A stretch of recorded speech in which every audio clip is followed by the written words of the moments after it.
depois de cenas completamente lamentáveis como essas aí. Estamos tentando fazer o culto.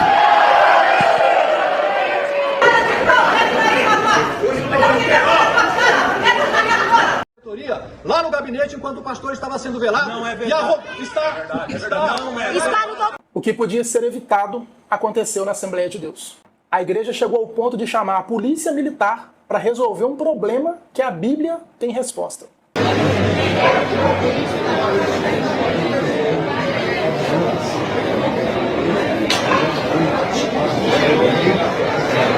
Hoje eu vou analisar com vocês essa tragédia que aconteceu na Assembleia de Deus no último final de semana, e nós vamos entender, à luz da palavra de Deus, o que poderia ter sido feito se essas pessoas de fato amassem a Cristo e a sua igreja.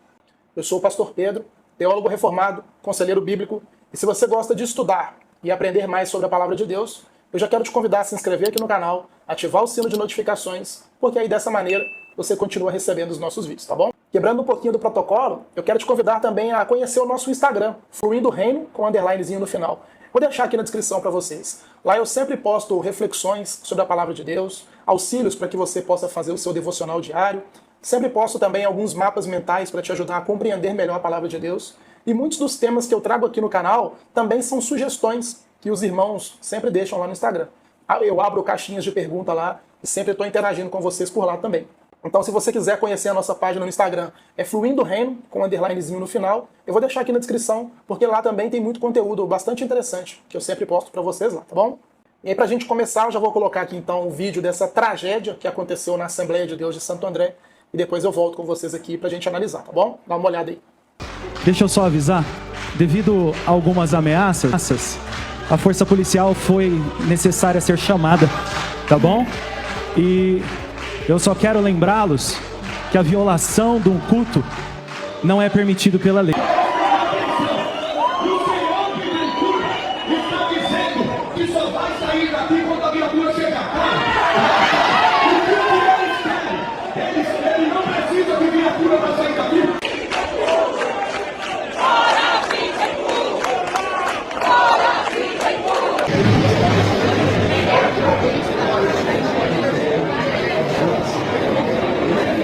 Gente, uma coisa é fato, né? Se essas pessoas fossem cristãs de verdade, pelo menos essas aí que estão se manifestando, fossem crentes genuínos, crentes maduros, com certeza eles não estariam fazendo isso. Inclusive, eu vou até falar com vocês sobre isso aqui no vídeo hoje. Mas para esse vídeo ficar mais claro, mais dinâmico e objetivo, né? Como eu sempre faço aqui no canal, eu quero dividir ele hoje em 3 partes. Na primeira parte, eu vou apresentar para vocês um texto do apóstolo Paulo com um parecer bastante pontual sobre esse tipo de coisa que acontece na igreja. Na segunda parte, eu vou compartilhar com vocês aqui um outro texto do apóstolo Paulo sobre qual que deveria ser a postura dessa congregação diante de toda essa situação, à luz da palavra de Deus. E na terceira parte, nós vamos responder, agora que tudo isso já aconteceu, né? Qual que deve ser a postura daquelas pessoas que são cristãs de verdade daqui em diante. E uma coisa que eu sempre falo com vocês aqui nos vídeos, né? É como a palavra de Deus, a Bíblia Sagrada, é perfeita e maravilhosa para poder guiar cristãos em todos os assuntos, principalmente os assuntos de fé.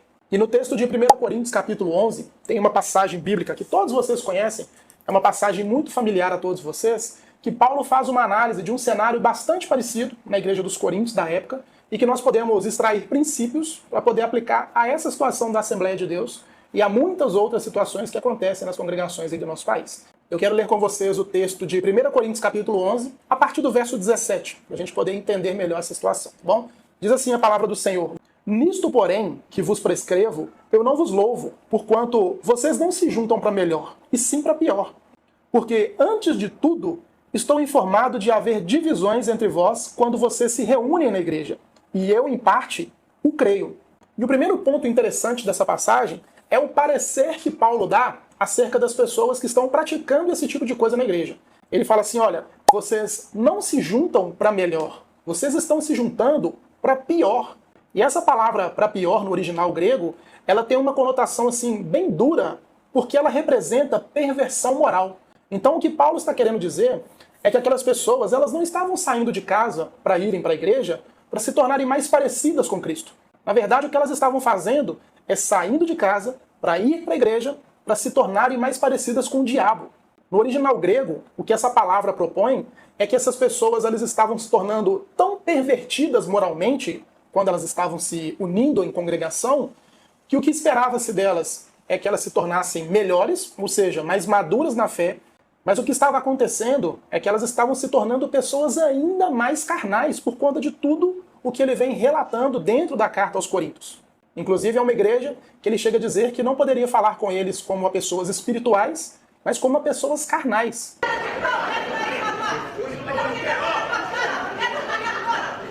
Gente do céu, o que está acontecendo na Assembleia de Deus? O pastor foi chamado de cara de pau. E aí quando nós avançamos para o versículo 18, que é quando Paulo vai explicar por que essas pessoas estão se ajuntando para pior, para se parecerem mais com o diabo, para se perverterem mais moralmente, ele explica que a motivação disso são as divisões na igreja. Exatamente o que está acontecendo na Assembleia de Deus de Santo André nesse momento. As pessoas estão militando por causa própria, por preferências pessoais, ao invés de buscar a unidade, de se esforçar pela unidade da igreja do Senhor.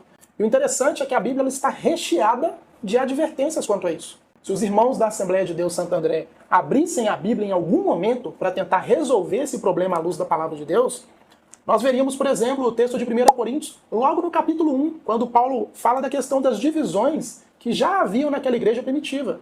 Algumas pessoas estavam dizendo, eu sou de Paulo, outras eu sou de Apolo, outras de Pedro, outras de Cristo. E embora ali tivesse um contexto bastante específico daquela época, se vocês quiserem, eu até posso tratar disso em outro vídeo, o que nós podemos trazer de princípio são os males que são causados ao corpo de Cristo, e a nós, em última instância, como cristãos, quando nós resolvemos abraçar uma militância, um partido, um tipo de pessoa específico que eu gostaria que assumisse a liderança da igreja.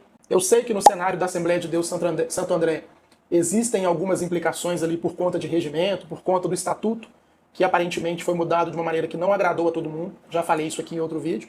Mas, nesse momento, nós precisamos pensar mais na glória de Deus, na comunhão da igreja, na unidade, e não ficarmos ali nos dividindo. Ah, não, o grupinho que apoia o atual pastor-presidente e o outro grupinho que apoia os outros pastores que querem assumir a liderança dessa igreja. É aquele velho problema do homem, né? A arrogância, a altivez, a soberba do homem de se achar melhor do que as outras pessoas, de se achar mais indicado do que as outras pessoas para ocupar um lugar de destaque.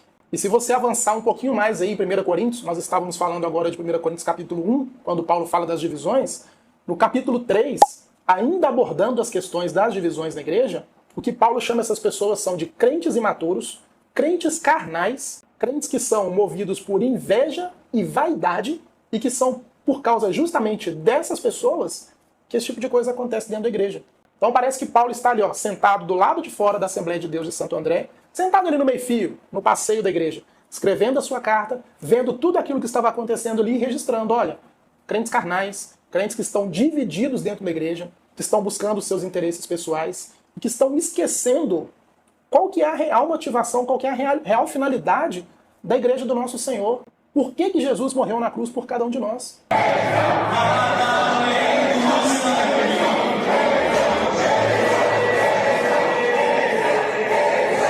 Agora, voltando para o texto de 1 Coríntios 11, nós lemos os versos 17 e 18, olha o que Paulo fala no verso 19.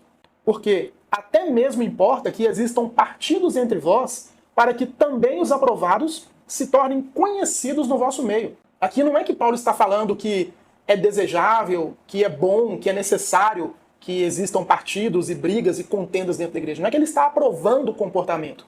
Mas o que ele está querendo dizer é que esse tipo de situação, se é que tem algo bom, algo favorável, proveitoso nisso, é para poder mostrar aquelas pessoas que são de fato cristãs e aquelas pessoas que não são. Então, quando nós analisamos um vídeo como esse, nós conseguimos identificar claramente aquelas pessoas que são ou não cristãs de verdade. E aqui Paulo dá um tapa na cara daqueles crentes que são mimimi, né? Crentes dodói, que não leem a Bíblia, não leem a palavra de Deus. Porque aqui nos comentários do canal, sempre vem muitos desses crentes para falar assim: ah, pastor, mas quem é você para julgar? Mateus capítulo 7 nos ensina que nós não devemos julgar uns aos outros. E quem foi que te constituiu juiz para julgar essas coisas? E aqui Paulo está dando um tapa na cara dessas pessoas, né? Biblicamente falando, Paulo está fazendo uma diferenciação muito clara. Olha, são essas situações, são esses tipos de acontecimentos que revelam os crentes de verdade e aqueles que não são cristãos de verdade. Mas agora imagina o seguinte, imagina a polícia militar chegando dentro dessa igreja para resolver uma questão que os crentes deveriam resolver. Imagina um absurdo. Um PM, um policial militar ímpio, ou até mesmo um policial militar novo na fé, chegando numa congregação do tamanho da Assembleia de Deus, porque essas pessoas não sabem que a Assembleia de Deus é dividida, né? Que existem várias pequenas denominações ali que tem ali até um certo sistema de governança com uma certa autonomia. Eles não sabem dessas questões de governo eclesiástico. Agora você imagina um PM ímpio ou um PM novo na fé chegando numa igreja do tamanho da Assembleia de Deus para poder resolver um problema dos crentes. Um PM que podia estar aí dentro da favela, no centro da cidade, combatendo tráfico de drogas, homicídios, combatendo todos os tipos de baderna, e os crentes fazendo bagunça dentro da igreja. O cristão não é assim não, o cristão, pode obedecer na medida da possibilidade dele, ele é luz às pessoas. Então, Que absurdo, gente. Que escárnio, que vergonha contra o evangelho do Senhor. Imagina esses PMs chegando aí nas suas famílias. Às vezes tem uma irmã ali, uma mulher de Deus, orando pela conversão do marido, que é policial militar, e o policial militar sendo chamado para uma ocorrência como essa, uma vergonha como essa. Em Lucas capítulo 17, nos versos 1 e 2, é o próprio Senhor Jesus que fala que os escândalos, infelizmente, eles acabariam acontecendo dentro das congregações, no meio do povo de Deus. Mas o Senhor, ele adverte: ai daquele por meio de quem esses escândalos acontecem. E o que parece é que essas pessoas não têm o mínimo temor de Deus. Antes de nós avançarmos para a segunda parte, se você conseguiu entender à luz da palavra de Deus o que eu trouxe para vocês aqui, eu quero te pedir para clicar aqui no botãozinho gostei, porque isso nos ajuda muito. Ajuda a enviar para o YouTube a mensagem de que esse vídeo é relevante para a Igreja do Senhor e ele recomenda para mais pessoas. Então, por favor, clica no botãozinho gostei, porque vocês nos ajudam muito, tá? Agora, seguindo para a segunda parte, como eu citei, né, que chamar a PM e acionar a justiça para esse tipo de coisa é um absurdo, isso não é minha opinião pessoal não, gente. É a palavra de Deus que fala isso. Mais uma vez, a palavra de Deus sendo perfeita em tratar todas as questões da vida dos homens. Olha o que diz em 1 Coríntios capítulo 6, dos versos 1 a 9. Aventura-se algum de vós, tendo questão contra o outro, a submetê-lo a juízo perante os injustos e não perante aos santos? Ou não sabeis que os santos hão de julgar o mundo? Ora, se o mundo deverá ser julgado por vós, sois acaso indignos de julgar as coisas mínimas? Não sabeis que havemos de julgar os próprios anjos? Quanto mais as coisas dessa vida. Entretanto, vós, quando tendes de julgar negócios terrenos, constituís um tribunal daqueles que não têm nenhuma aceitação da igreja. Para vergonha eu vos digo isso. Não há porventura ao menos um sábio entre vós que possa julgar no meio da irmandade? Mas irá um irmão contra o outro em juízo e perante os incrédulos? Gente, olha isso. Parece que Paulo está ali, né? E olha o que ele diz, como isso é sério. O só existir entre vós demandas já é completa derrota para vocês. Por que vocês não sofrem a injustiça? Por que não sofrem antes o dano? Mas vós mesmos fazei a injustiça e fazem o dano, e isso aos próprios irmãos. Ou não sabeis que os injustos não herdarão o reino de Deus? E aqui ele vai propor uma sequência de pessoas, né, que não são cristãs e que não vão herdar o reino de Deus, mas olha as palavras de Paulo. Parece ou não parece que ele estava sentado ali do outro lado da rua, da Assembleia de Deus Santo André, e não somente dela, mas de diversas igrejas em que esses escândalos acontecem, escrevendo essa carta. As palavras que Paulo usa precisam ser guardadas no nosso coração e recebidas com muita atenção, meus irmãos. Não é o apóstolo Paulo que está falando isso aqui somente. É o Espírito Santo de Deus, inspirando o apóstolo Paulo, inspirando a pena do apóstolo Paulo a registrar tudo isso. E olha o que o apóstolo Paulo está falando pra gente. Será que os cristãos lá dessa Assembleia de Deus não conseguem, da Bola de Neve também, recentemente teve esse mesmo tipo de escândalo dentro da Bola de Neve, polícia entrando dentro da sede da Bola de Neve, fazendo aqui apenas um parêntese.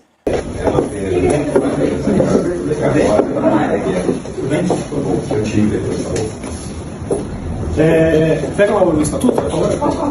Não. Não sou advogado da instituição da Neve. 27 anos. Mas será que essas pessoas não leem a palavra de Deus? O veredito do Senhor contra essas coisas? Olha a pergunta do apóstolo Paulo aqui no verso 5. Não há porventura nenhum sábio entre vós que possa resolver esse tipo de demanda? Se Paulo estivesse escrevendo pra gente aqui com o linguajar de hoje, né? Ele fala assim, será que não tem um crente de verdade? Um crente maduro na fé? Alguém que se converteu a Jesus de verdade para poder resolver esse tipo de coisa entre vocês? Nós estamos vendo ali, ó, homens barbados, ali imponentes, usando terno, Bíblia debaixo do braço, se portando como neófitos, como imaturos, como ímpios, como crentes carnais. É isso que a Bíblia diz. Essas são as palavras de Paulo.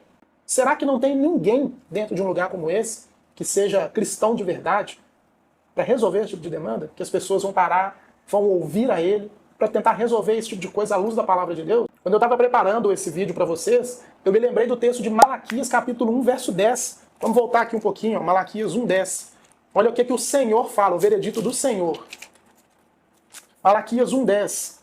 Tomara que houvesse entre vocês alguém que fechasse as portas para que não mais acendessem debaixo o fogo do meu altar. Eu não tenho prazer em vós, diz o Senhor dos Exércitos, nem aceitarei da sua mão a oferta. Aqui na ocasião, o Senhor está falando sobre o sacerdócio levítico, que ele mesmo colocou fim quando enviou o nosso Senhor e Salvador Jesus Cristo, mas o cenário era o mesmo. Os crentes lá da época, os judeus, o povo do Senhor, estavam indo para o templo apenas por uma demanda religiosa, pelas obrigações religiosas. Eles já haviam se corrompido completamente no coração, mas eles continuavam vivendo aquela vida de religiosidade externa, né? Pessoas que não são cristãs de verdade hoje em dia fazem a mesma coisa. E o veredito do Senhor é um só. Quem dera houvesse entre vocês aí, alguém que fechasse as portas do templo. Eu não agrado do que vocês estão fazendo. Se trouxéssemos para os nossos dias aqui, era o Senhor falando assim, quem dera se tivesse um crente de verdade aí para fechar as portas desse lugar, porque o que vocês estão fazendo é escandalizar o meu nome. Como aí dentro não tem um cristão de verdade para resolver esse tipo de problema, então fecha a igreja. E aí, voltando para o texto de 1 Coríntios capítulo 6, no verso 7, o parecer é justamente esse. Paulo fala, olha, só de existir demanda entre vocês já é uma derrota, ou seja, vocês já falharam em ser cristãos. Só desse tipo de problema acontecer dentro da igreja, dentro da Assembleia de Deus Santo André, já é uma derrota. Vocês já atestaram que não são cristãos de verdade, ou pelo menos que não estão se portando como cristãos de verdade. E é por isso que eu busquei o texto de Malaquias, capítulo 1, verso 10, que fechem a porta, que esse tipo de escândalo não aconteça dentro das igrejas. E aí, avançando mais um pouquinho, no próprio verso 7, ele diz, olha, por que vocês não sofrem o dano?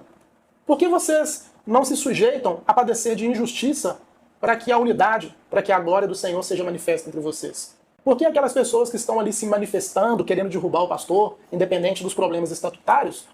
Porque eu já falei sobre isso. Esse modelo de governança da Assembleia de Deus, na minha opinião, não é o mais ideal. Tem até vídeo que eu falo sobre isso, onde eu explico os modelos de governança das igrejas. Vou deixar nos comentários e na descrição do vídeo para vocês.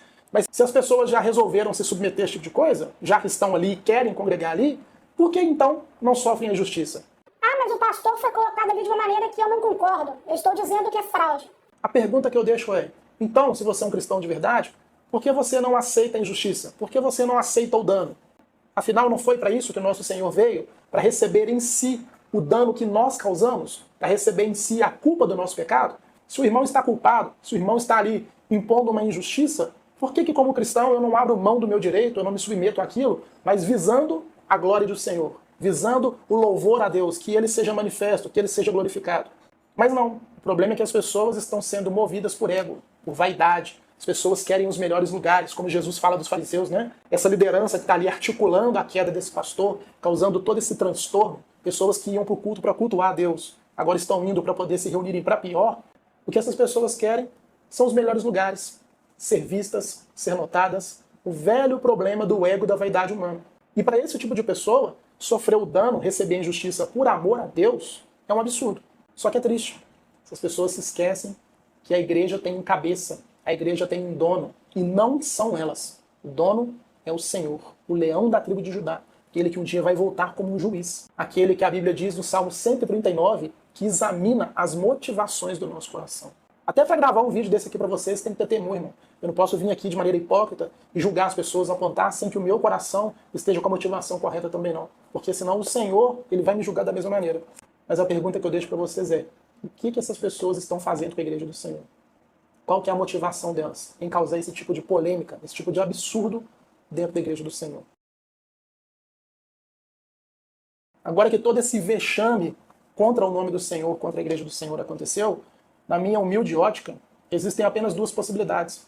A primeira delas, ou uma das partes cede, visando a glória do Senhor, aceitar em si a injustiça, e depois disso toda a congregação busca se reconciliar, busca ali o perdão do Senhor em uma só comunidade, uma só congregação, se arrependem diante de Deus e buscam a unidade da fé, ou, se de todo caso, a liderança que vai ser constituída ali for uma liderança corrupta, eu não conheço, não estou falando que é, mas uma liderança que não se sujeita à palavra de Deus, como eu já falei aqui no outro vídeo, que não está dando atenção, importância a viver por isso aqui, os cristãos de verdade, aqueles que são cristãos verdadeiros, que saiam dessa congregação.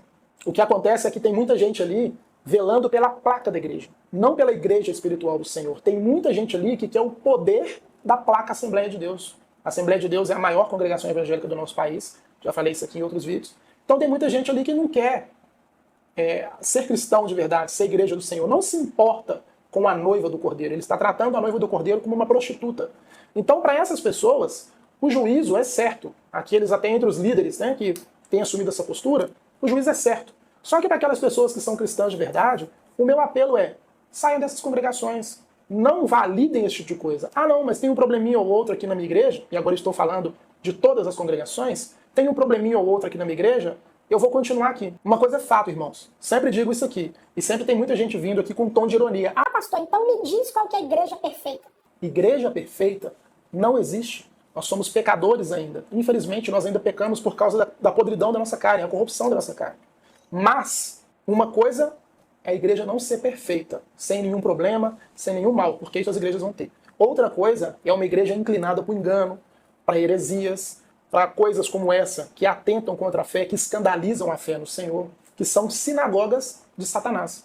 Se na sua igreja existem problemas, como em outras igrejas tem, mas a igreja busca, pela palavra de Deus, resolver essas demandas, se submete à palavra e está tudo certo, meu irmão, você está numa igreja maravilhosa, uma igreja de Cristo.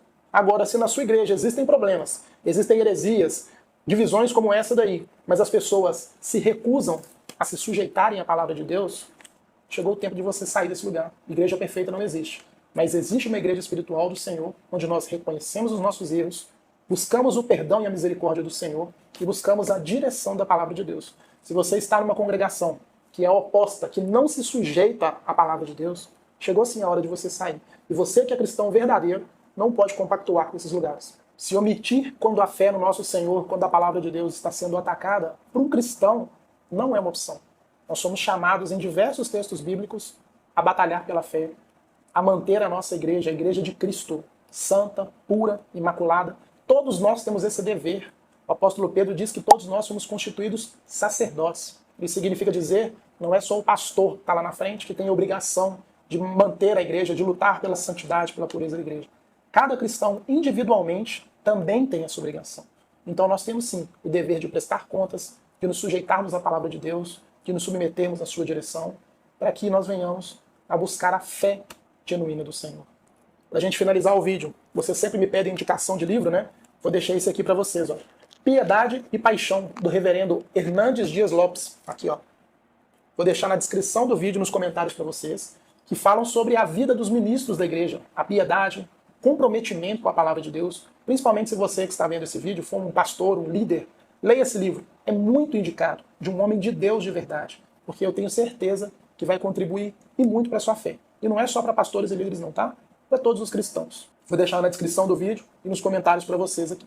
Se você gostou desse vídeo, quero te pedir mais uma vez, clica no botãozinho gostei, porque nos ajuda muito. O YouTube envia esse vídeo para mais pessoas, quem sabe chega até na liderança dessas igrejas, né? Quero reforçar o convite de conhecer a nossa página no Instagram, Fluindo Reino, com um underlinezinho lá no final. Tenho certeza que vai ter muito material útil lá para te ajudar na fé. Mais uma vez, eu te agradeço por ter assistido o vídeo até o final, e se assim for da vontade do Senhor, eu te espero no próximo vídeo em nome de Jesus.